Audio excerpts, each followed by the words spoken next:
को प्राप्त करने के लिए शरीर, इंद्रिय, सत्व और आत्मा, इन चारों का सहयोग होना जरूरी है। और इसके बाद इसके पर्यायवाची बताए हैं नित्य व्यस्त आयु।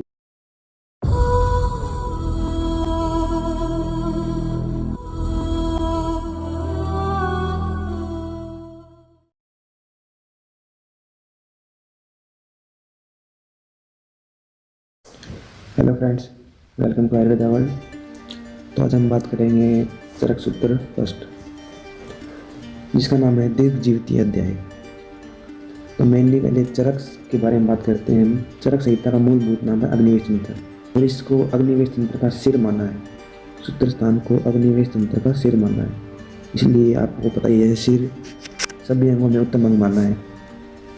और चरक संहिता का आदि उपदेष्टा अपने आत्रेय हैं, और जिनका अग्निवेश तंत्र और आत्रेय जी का टाइम पीरियड 1000 BC मान सकते हैं। चरक संहिता का प्रतिसंस्कृता होगा आचार्य चरक, और संपूर्ण करता है आचार्य ट्रेडपाल। संपूर्ण सूत्र स्थान को 7 चतुष्क में डिवाइड किया गया है, जिनके नाम आपको स्क्रीन में दिखाई दे रहे होंगे। वैश्य चतुष्क, स्वस्थ चतुष्क, निर्देश चतुष्क, कल्पना चतुष्क, रोग चतुष्क, योजना चतुष्क और अनुपान चतुष्क। और लास्ट में 2 चैप्टर बचे हैं, उनको हम संग्रह द्वय के नाम से जानते हैं। तो लेकिन इनको 7 चतुष्कों में डिवाइड करने का एक कारण है, जिसमें सभी चतुष्कों में 4-4 चैप्टर्स हैं। सबसे पहले हम बात करते हैं वैश्य चतुष्क। इसका यह नाम क्यों रखा गया? क्योंकि इसमें आचार्य ने चिकित्सा के समय जो बहुत उपयोगी द्रव्य हैं उनका वर्णन किया है, जैसे यवागु, महाकषाय और एटसेट्रा।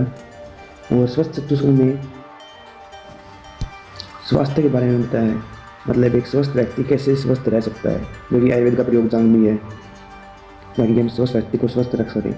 उसके बाद आता है निर्देश चतुष्क। उसमें आइडियल रोगी, वैद्य, परिचारक, इन सभी के गुण के बारे में बताया हुआ है, मतलब रोगी कैसा होना चाहिए, वैद्य कैसा होना चाहिए, परिचारक कैसा होना चाहिए। उसके बाद आता है कल्पना चतुष्क। अब ट्रीटमेंट के समय हमें क्या क्या चीज़ें कैसे कैसे बनानी है, वो सब आइडिया इसमें बताया हुआ है, प्रिपरेशन सब कुछ। उसके बाद हम बात करते हैं रोग चतुष्क। रोग चतुष्क में रोगों के बारे में बताया हुआ है, कैसे कैसे रोग हैं और कैसे कैसे रोग होते हैं, इन सब के बारे में बताया हुआ है।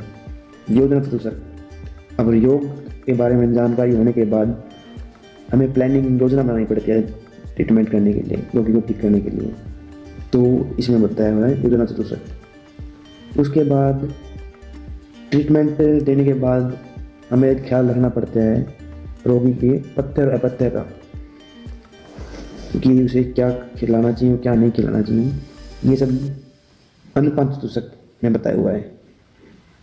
और जो संग्रह द्रव्य हैं उसमें 2 चैप्टर्स हैं लास्ट में, 29 और 30। अब बात करते हैं हम दीर्घ जीवितीय अध्याय, जो कि सूत्र स्थान फर्स्ट का नाम है। इसमें आचार्य ने दीर्घ जीवितीय नाम इसलिए रखा है क्योंकि इसमें दीर्घ मतलब लंबी, जीवितीय मतलब आयु की, आयु का वर्णन सबसे पहले इस अध्याय में हुआ है। आयु लंबी कैसे रखनी है, ठीक है। इसमें 3rd नंबर श्लोक देखिए आप। इसमें उग्र तपा वर्ड का मीनिंग आया है, मतलब इसमें उग्र तपा आचार्य या ऋषि भारद्वाज से लिया हुआ है। तो इसमें उग्र तपा मतलब जिन्होंने अधिक तपस्या की हो, उग्र तपस्या की हो, इसलिए उन्होंने सभी ऋषियों ने डिसाइड किया कि भारद्वाज ऋषि को इंद्र जी के पास भेजते हैं, इसके लिए आयुर्वेद ज्ञान प्राप्त करने के लिए।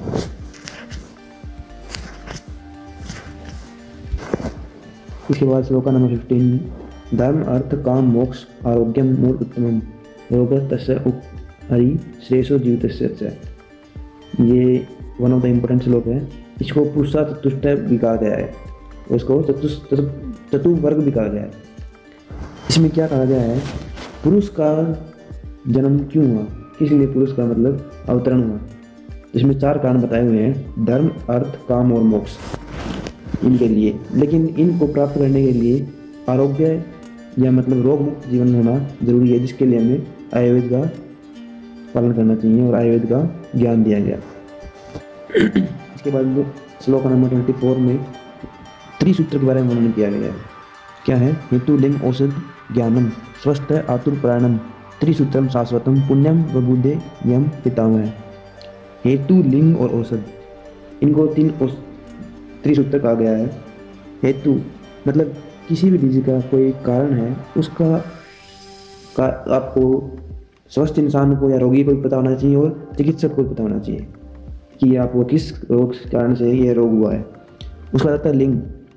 लिंग का अर्थ है लक्षण। पर्टिकुलर रोग में पर्टिकुलर लक्षण होते हैं, वो आपको पता होना चाहिए। और औषध, किस तरह उसको समन करना है, ठीक करना है, उसका हमें ज्ञान होना चाहिए। इसलिए त्रिसूत्र का ज्ञान एक स्वस्थ व्यक्ति को भी और आतुर व्यक्ति को भी, दोनों को होना जरूरी है। श्लोक 25 में देखिए, सो अनंत पारम त्रिस्कंदम आयुर्वेदम महामति। आयुर्वेद को अनंत कहा गया है, मतलब आयुर्वेद का कोई एंड नहीं है, अनंत है। और त्रिसूत्र को ही त्रिस्कंद भी कहा गया है। इसमें देखिए त्रिस्कंद, हेतु लिंग और औषध हमने पढ़ा है भाई।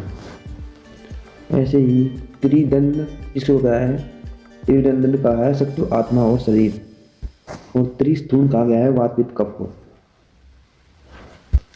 और त्रय उत्तम कहा गया है आहार निद्रा और ब्रह्मचर्य को।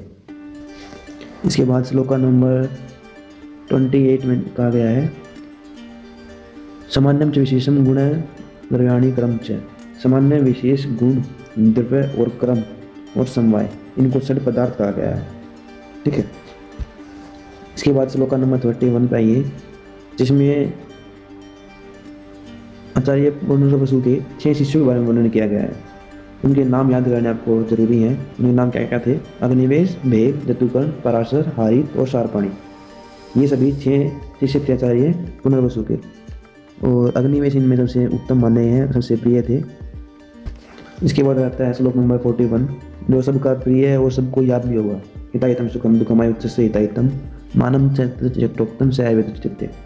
आयुर्वेद की परिभाषा निरुक्ति बताई हुई है। इसमें हितायु, अहितायु, सुखायु और दुखायु का वर्णन किया है। इसके बाद श्लोका नंबर 42 में शरीर, इंद्रिय, सत्व और आत्मा, इन चारों का वर्णन किया गया है। और इन चारों के संयोग से ही आयु का वर्णन हुआ। मतलब आयु शब्द को प्राप्त करने के लिए शरीर, इंद्रिय, सत्व और आत्मा, इन चारों का सहयोग होना जरूरी है। और इसके बाद इसके पर्याय बताए हैं, नित्य आयु बंधस पर्याय आयु चेते, आयु के पर्याय बताए हैं। और क्या है वो? धारी, जीवित, नित्य और अनुबंध, सभी आयु के पर्याय बताए हुए हैं। श्लोक नंबर 43, तस्य आयुष्य पुण्यतमो वेद विदितम। मतलब आयुर्वेद को पुण्यतम वेद कहा गया है, जिसमें इहलोक और परलोक, मतलब इस जन्म में और दूसरे जन्म में, दोनों के लिए फायदेमंद कहा गया है। उसके बाद श्लोक नंबर 44, सर्वदा सर्वभावानां सामान्य वृद्धि कारण राशेषु विशेषस्य प्रवृत्ति दस्यस्तु। मतलब सामान्य वृद्धि कारणम, इसमें 3 वो बताए हुए हैं, द्रव्य, गुण और क्रम। अगर इन तीनों का मतलब समान हम डालेंगे तो वृद्धि होगी।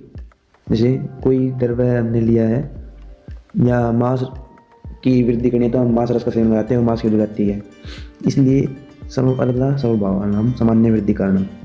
और ह्रास हेतु विशेष मतलब विपरीत, तो किसी विपरीत का सेवन कराएंगे तो से रिडक्शन होगा, ह्रास होगा। उसके बाद आता है सामान्यत्व एकत्व क्रम विशेषस्तु पृथक्त्व। तुल्यार्थ ही सामान्यम विशेषस्तु विपर्य। सामान्य एकत्व क्रम गुण सामान्य और विशेषस्तु पृथक्त्व गुण विशेष है। गुण सामान्य और गुण विशेष में क्या फर्क है? जैसे किसी धातु की वृद्धि हुई है तो उसी धातु के विपरीत आहार का ग्रहण करके हम उसका कम कर देंगे। जैसे रक्त की वृद्धि हुई है तो रक्त का विपरीत आहार ग्रहण करके हम उसको कम कर देंगे। उसके बाद तक तुल्यार्थ सामान्य, ये कर्म सामान्य है। विशेषस्तु विपर्य, ये कर्म विशेष है, जिसमें हम कर्म के द्वारा किसी धातु की या दोष की वृद्धि या क्षय करेंगे। जैसे दिवास उत्पन्न करने से कफ की वृद्धि हो रही है, तो हम दिवास उत्पन्न नहीं करेंगे तो कफ की वृद्धि नहीं होगी। इसलिए जैसे बढ़ाना हो तो कुछ तो कर्म सामान्य हो, कर्म से कुछ घटाना हो तो कर्म विशेष। इसी बात में आता है सत्व आत्मा शरीरम च त्रयम् एतत् दंडवत् लोकातिष्ठति संयोगात् सर्वं प्रतिष्ठितम्। सत्व, आत्मा और शरीर, ये इनको त्रिदंड बोला गया है। और लोकातिष्ठति, और इसी पे लोग प्रतिष्ठित हैं, मतलब इसी पे सब लोग प्रतिष्ठित हैं। इसके बाद आता है खादीनी आत्मा मन कालो दिशा द्रव्य संग्रह स इंद्रिय चेतनम द्रव्यम निरेंद्रिय अचेतनम। द्रव्य दो प्रकार के बताए हुए हैं, कारण द्रव्य और कार्य द्रव्य। कारण द्रव्य कौन से होते हैं? जिनसे किसी और कार्य का उत्पन्न हो, जो उस कार्य के पीछे हो, जो क्या बताए हुए हैं, खादीनी आत्मा। खा मतलब क्या? आदि। आदि मतलब पंचमहाभूत।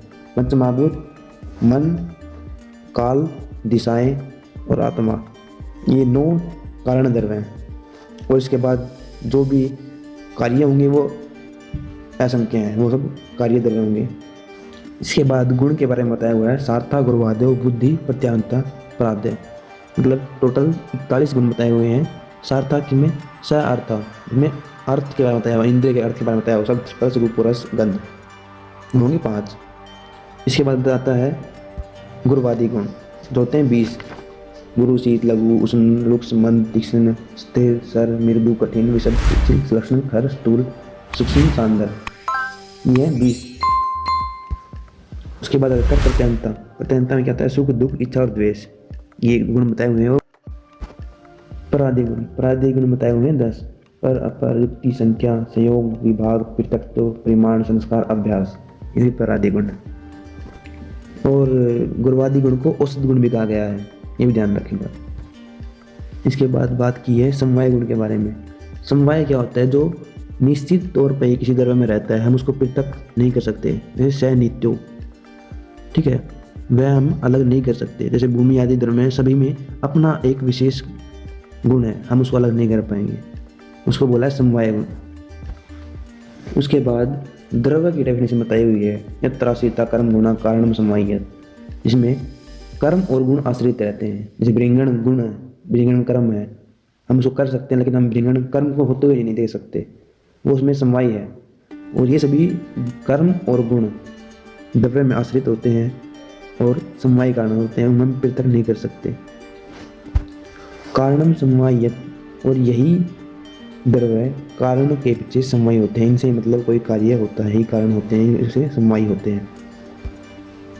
समवाय तो निश्चेष्ट कारणम गुण है, गुण द्रव्य में आश्रित होकर रहते हैं, मतलब वो उसमें समवाय है, हम उसको अलग नहीं कर पाएंगे, वो अलग से कार्य नहीं कर सकते हैं, वो द्रव्य में रह के ये अपना कार्य कर सकते हैं, इसलिए वो समवाय कही गई है, जैसे मैंने अभी पढ़ा था द्रव्य की डेफिनेशन में।